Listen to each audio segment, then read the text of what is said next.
ഒറ്റപ്പാലം തോട്ടക്കരയിലെ ഇരട്ട കൊലപാതക കേസ് പ്രതി ലഹരിക്ക് അടിമയെന്ന് പോലീസ്. പൊന്നാനി കോടതിയിൽ NDPS അടക്കം നിരവധി കേസുകൾ റാഫിയുടെ പേരിലുണ്ടെന്നും പോലീസ് കണ്ടെത്തി.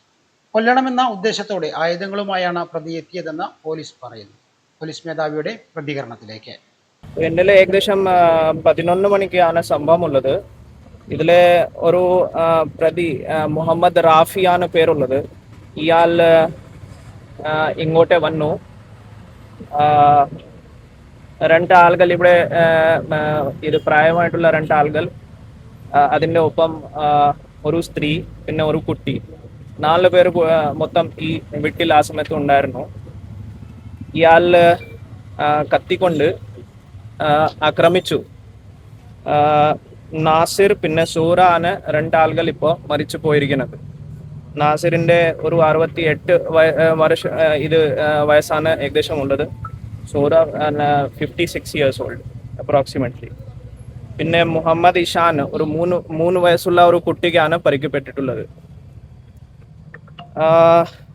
ഈ സംഭവത്തിന് ശേഷം ഇയാൾ ഓടിപ്പോയി. നമ്മുടെ പോലീസ് പാർട്ടി പിന്നെ കുറച്ച് ലോക്കൽസിൻ്റെ സഹായത്തോടെ ഏകദേശം 4 മണിക്ക് അപ്രോക്സിമേറ്റ്ലി ഇയാൾക്ക് ഞങ്ങൾ കണ്ടുപിടിക്കാൻ സാധിച്ചു. അപ്പോൾ ഇയാളുടെ കയ്യിൽ കുറച്ച് മുറിവുകൂടി ഉണ്ടായിരുന്നു.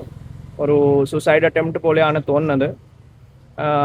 ഇയാൾ ഈ കുട്ടീൻ്റെ ഉപ്പാണ്. ഒരു ഫാമിലി പ്രശ്നമാണ് നമുക്ക് പ്രാഥമികമായിട്ട് അന്വേഷണത്തിൽ മനസ്സിലായത്. ഇപ്പോൾ ബോഡീൻ്റെ ഇൻക്വസ്റ്റാണ് നടക്കുന്നത്. അത് കഴിഞ്ഞിട്ട് ഞങ്ങൾ പോസ്റ്റ്മോർട്ടം ചെയ്യും. പ്രതി നമ്മുടെ കസ്റ്റഡിയിലുണ്ട്. പ്രതിൻ്റെ അറസ്റ്റിൻ്റെ കാര്യം, പിന്നെ റിമാൻഡിൻ്റെ കാര്യം, മറ്റ് സയന്റിഫിക് അന്വേഷണത്തിന്റെ കാര്യം ഇപ്പോൾ കണ്ടിന്യൂ. മുമ്പും പല കേസുകളിലും പ്രതിയായിരുന്നു എന്നുള്ളത് കുറച്ച് കേസുകളുണ്ട്. NDPS അടക്കമുള്ള കേസുകളാണ് നമുക്ക് മനസ്സിലായത്. പക്ഷേ നമുക്ക് ഇപ്പോൾ സിസ്റ്റം നോക്കിയിട്ട് കറക്റ്റ് ഏത് കേസുകളാണ് നമുക്ക് കൺഫേം ചെയ്യുന്നത്. ഇപ്പോൾ ഔട്ട് ഓഫ് ഡേഞ്ചർ ആണ് നമുക്ക് തോന്നുന്നത്. ഇത് നമുക്ക് മനസ്സിലായത്. ഹോസ്പിറ്റലിൽ അഡ്മിറ്റ് ആണ്, പക്ഷേ ഔട്ട് ഓഫ് ഡേഞ്ചർ ആണ്. ഇയാൾ ഈ ലഹരി ഉപയോഗിച്ചാണ് ഈ ആക്രമണം നടത്തിയെന്ന് നമുക്ക് അങ്ങനെ ഒരു സംശയമാണ് ഉള്ളത്.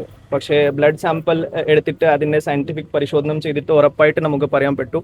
പക്ഷേ അയാളായിട്ട് സംസാരിക്കുമ്പോൾ ഒരു കുറച്ച് അങ്ങനെ ലക്ഷണമാണ് തോന്നുന്നത്.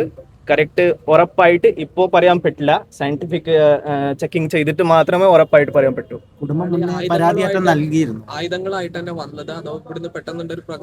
അത് ഒരു പ്രാഥമികമായിട്ട് നമുക്ക് മനസ്സിലായത് ഒരു കുറച്ച് ആയുധം ഇയാളുടെ കയ്യിൽ ഉണ്ടായിരുന്നു.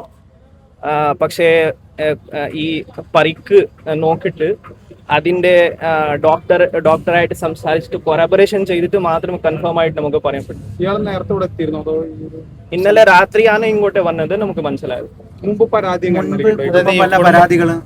നമുക്ക് നോക്കിയിട്ട് പറയാൻ പറ്റും. കാരണം ഇത് നമ്മുടെ ഇൻഫർമേഷൻ പ്രകാരം പൊന്നാനി കോടതിയിൽ ചിലപ്പോൾ ഈ കുട്ടീൻ്റെ പൊസഷൻ ബന്ധപ്പെട്ട ഒരു ഡിസ്പ്യൂട്ടാണ്.